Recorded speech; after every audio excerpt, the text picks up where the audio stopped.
Quelle est la vérité? Mais le premier ministre est parfaitement conscient que la commission d'enquête publique regarde le passé, mais pour ce qui est du présent et de l'avenir, c'est sous la responsabilité de sa ministre des Transports. Exact.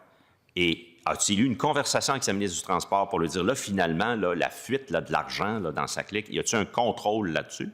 Puis il me dit qu'il n'y a pas eu de conversation avec sa ministre là-dessus. Bien, écoutez, j'ai eu des conversations générales sur la SAAC suite à ce qui s'est passé avec la ministre, puis j'ai confiance que la ministre fait tout ce qui est en son possible pour s'assurer que ça soit bien géré. Mais pas plus que ça. Il ne s'est pas fait remettre un rapport? Plus que ça, j'ai écouté, je pense que il y a du travail qui se fait par la ministre, puis je m'attends à ce que tous les ministres gèrent de façon efficace les fonds publics. Mais sa responsabilité de premier ministre va au-delà de « je m'attends que ». C'est un scandale financier. On parle de plus d'1 milliard de dollars.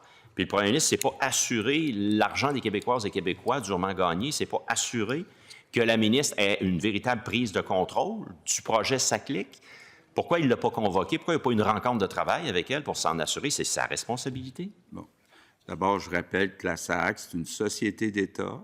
Je rappelle que j'ai nommé l'ex-secrétaire général Dominique Savoie, qui a une énorme expérience en gestion, en gouvernance, comme présidente du conseil d'administration de la SAAC. Donc, je pense que les gestes ont été posés pour bien s'assurer qu'à l'avenir, tout soit géré de façon efficace, puis qu'il y ait transparence auprès des élus, entre autres.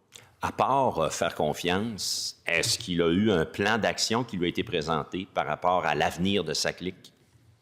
Écoutez, moi, je fais confiance à Mme Savoie, je fais confiance à la ministre, donc je leur laisse gérer les façons de faire. Vous avez été obligé de démettre votre ministre de la cybersécurité et du numérique. Et vous avez vu vos deux autres ministres des Transports impliqués dans SACLIC. Et aujourd'hui, vous réaffirmez qu'à tout ce beau monde-là, vous leur faites toujours confiance? Oui, je leur fais confiance. Ils m'ont dit qu'ils n'étaient pas au courant, puis j'ai aucune raison de croire qu'ils ne disent pas la vérité. Puis pour l'avenir, pour s'assurer qu'on arrête de gaspiller l'argent des Québécois dans SACLIC, qu'est-ce que vous avez fait? Bien, écoutez, les ministres ont une responsabilité de bien gérer les fonds publics dans leur ministère, dans leur réseau, dans les sociétés d'État. J'ai confiance qu'ils vont bien faire leur travail. Maintenant, il semble qu'il y a eu un problème de transparence à la SAAC. On a changé le président, on a changé la présidente du conseil d'administration. Je pense qu'on a fait ce qui devait être fait. Pourquoi vous avez congédié alors le ministre de la Cybersécurité et du numérique? Écoutez, je pense qu'à répétition, il y avait des questions qui amenaient, comment je dirais, une distraction. Mais j'ai confiance qu'il a fait ce qu'il pouvait pendant qu'il était là. Donc, n'eût été de cette distraction-là, le ministre de l'époque cybersécurité et numérique serait toujours en poste? Bien, si, effectivement, il y avait moins de distractions de la part des oppositions et des journalistes, moi, je pense qu'il a bien fait son travail. Il a bien fait son travail. Si d'aventure vous étiez réélu, est-ce qu'il était totalement exclu qu'il pourrait être nommé encore une fois ministre ailleurs? Écoutez, je n'ai pas commencé à penser à mon prochain conseil des ministres, là. J'ai hâte d'entendre, bien, ça ne sera plus lui, là, mais le Parti libéral dit, vous êtes rendu à votre 9e année, à votre 10e année.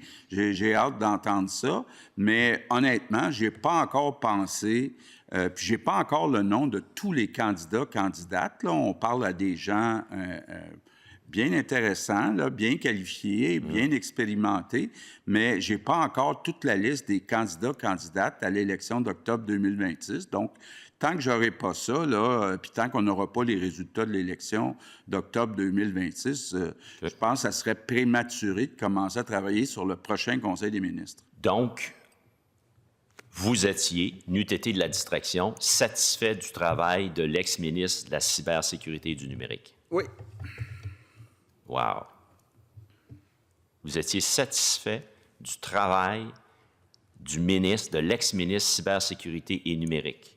Vous étiez parfaitement conscient que lui faisait un travail extraordinaire, puis n'eût été de la simple distraction, de la friture sur la ligne, il serait encore ministre aujourd'hui. Écoutez, j'ai confiance qu'il a fait un bon travail. Et ça, c'est votre étalon de mesure pour la confiance que vous accordez à tous vos ministres, y incluant l'ex-ministre des Transports et l'actuel ministre des Transports. Écoutez, je pense que quand on regarde l'équipe qu'on a au gouvernement, là, je regarde les 3 partis en face de moi, là, je pense qu'il n'y a pas une équipe de l'opposition qui arrivera à cheville de notre équipe. À la cheville de l'incompétence, effectivement. Comment qualifiez-vous un ministre de la Santé qui, face au dépassement de coûts en informatique à Santé Québec de plus de 100 millions de dollars, dit « c'est raisonnable dans les circonstances ». Trouvez-vous que nous, on va à la cheville de ce ministre-là? Bien, écoutez, je pense que le fait que le chef par intérim du Parti libéral dise, puis j'ai entendu ça ce matin, là, que notre ministre de la Santé est pas bon, moi, je pense que c'est quelqu'un qui a une expérience de gestion énorme. C'est un défi qui est énorme et je ne vois pas personne dans les 3 partis d'opposition qui pourrait arriver à la cheville de notre ministre de la Santé. Bien, merci, Monsieur le Premier ministre. Ça fait plaisir. C'est tout un compliment que vous veniez nous faire quand on se compare. Parce que moi, j'aimerais vous entendre là-dessus. Il est où le chef, Madame la Présidente, de la CAQ, le chef de la CAQ qui dit on va ramener la rigueur dans la gestion des fonds publics, quand il vient faire l'ode du ministre de la Santé, la presse, 21 mars dernier, informatique à Santé Québec, des dépassements de coûts de plus de 100 millions de dollars. L'actuel ministre de la Santé, dont vient faire l'éloge le premier ministre, en mêlée de presse, le ministre de la Santé a soutenu ces dépassements sont raisonnables dans les circonstances. Madame la Présidente, j'aimerais que le chef de l'opposition officielle me nomme un député actuel du Parti libéral qui pourrait faire mieux que l'actuel ministre de la Santé. Juste un. Bien, je pourrais vous en nommer 19. OK. Bien, qui m'en nomme un? Le caucus au grand complet. OK. Ouais. Le caucus au grand complet. Parce qu'il n'y en a aucun député libéral qui aurait dit qu'un dépassement de coûts de 100 millions de dollars, Madame la Présidente, c'est raisonnable. Vous n'entendrez jamais un député libéral de la banquette ici de l'opposition officielle. Les 19 auraient dit c'est déraisonnable, on va y voir. Là, je viens de poser des questions au premier ministre sur sa clique. Ça continue à grossir, ce problème-là. Ça grossit sur leur gouvernement. Tout est beau. Le ministre, député de la Pelletrie, serait encore ministre s'il n'y avait pas eu la friture sur la ligne parce qu'il le trouve bon. Puis là, avec ce bon jugement-là de premier ministre, bon père de famille, Madame la Présidente, il dit que le ministre de la Santé, il est tout à fait en contrôle de la situation, puis il a raison de dire qu'un dépassement de coût de 100 millions, c'est tout à fait raisonnable. Madame la Présidente, bon, je pourrais parler de la commission Charbonneau longtemps. Quand on parle des projets informatiques, que ce soit au privé ou au public, il y a régulièrement des dépassements de coûts. C'est compliqué de contrôler le coût d'un projet informatique parce qu'il y a toujours du travail qui doit être fait pour améliorer le système. C'est vrai dans le privé, c'est vrai dans le public. Puis je trouve que le chef de l'opposition officielle est complètement à côté de ses pompes avec son jugement sur l'actuel ministre de la Santé. Ça, je donne raison pour un ministre. On diffère d'opinion grandement, lui et moi, là-dessus.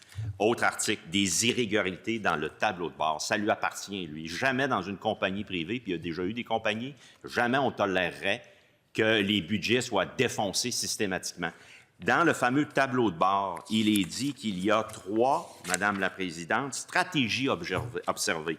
On l'a vu dans la SAC, dans sa clique. Puis là, Santé Québec, 100 millions, c'est raisonnable, Madame la Présidente. Fractionner les projets, utiliser des opérations courantes comme financement et des mesures à jour, des mises à jour incomplètes. Donc, lui est premier ministre, il dit arrêtez de nous accuser de gaspiller, on ne gaspille pas. Qu'est-ce qu'il fait, lui, pour s'assurer que les tableaux de bord en matière d'informatique soient rigoureusement le suivi de ce qui se passe sur le terrain, parce qu'on parle de centaines de millions de dollars? Oui, Madame la Présidente, l'actuel ministre de la Santé a mis en place une série d'indicateurs de performance, des tableaux de bord qui continuent d'ajuster. On ne peut pas comparer avec le gouvernement libéral parce qu'il n'y en avait pas de tableau de bord. Donc, il ne peut pas dire on les a ajustés, il y avait des erreurs dedans. Il n'y en avait pas de tableau de bord. Donc, Madame la Présidente, je pense qu'on est en train de rendre le réseau imputable, enfin imputable, les gestionnaires imputables, puis maintenant, bien, il faut aussi que nos médecins soient imputables. Puis pour ça, on a besoin de négocier avec les 2 syndicats de médecins, puis on ne baissera pas les bras comme l'a fait le gouvernement libéral. Bien, Madame la Présidente, le premier ministre vient de faire ode au tableau de bord. Les tableaux de bord sont au vert. Les tableaux de bord ne disent pas la vérité. Les articles se multiplient là-dessus. C'est ça l'administration du premier ministre, Madame la Présidente, où on regarde le gaspillage éhonté, matin, midi, soir, des centaines de millions de dollars. Puis il y a l'actuel ministre de la Santé qui dit 100 millions de dépassement de coûts pour l'informatique en santé, c'est raisonnable. C'est révoltant, Madame la Présidente. C'est pas raisonnable, c'est révoltant. C'est l'argent durement gagné des Québécoises et des Québécois. Puis en ce sens-là, Madame la Présidente, on peut voir que le premier ministre, lui, fait pas son travail. Alors maintenant, je suis prête à reconnaître la députée.